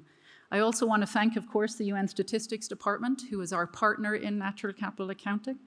And I do want to thank, of course, the World Bank team, and both our team here in the country office, also our team led by Bekele and his team, who've really spent the last few months putting this together and making sure that this event was going to be useful, was going to be action-oriented, that people went home with new information and new energy to do more natural capital accounting.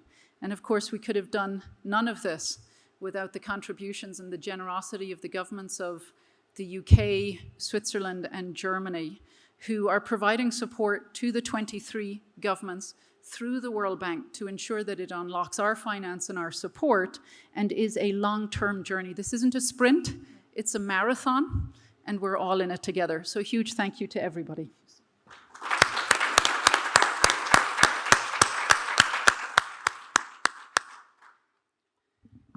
Thank you so much, Valerie. And I think to your appreciation, I would also like to add, we had a very good team that, dancing and music team yesterday that really gave us, an experience of Rwandan culture. So we also extend our appreciation to them.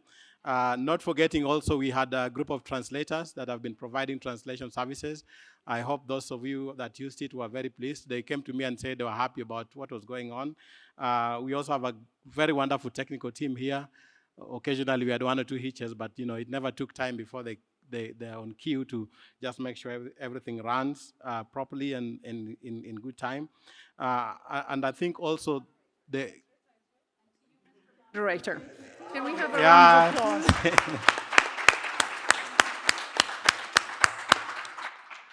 Yeah, thank you for that. I mean, I think for me, this is a passion. When Dr. Bekele called me and said he would like you to come here, I mean, for me, I did not think twice. I rescheduled everything else to just make sure to come. So I really appreciate that. Of course, we also had an online audience, very dedicated, asking questions, following through. We engaged them very well, so we would like to thank our online audiences as well. And in conclusion, I just want to take you back to our opening session. You remember our colleague Dr. Ozonia talked about a workshop, and he talked about two things. You split the workshop into two. You have work, and then you have the shop. So I think officially the work part is done, and so now we can go to the shop part. Yes. And I wish you all the best with the shopping part, and thank you everybody, thank you colleagues. I wish you, thank you so much.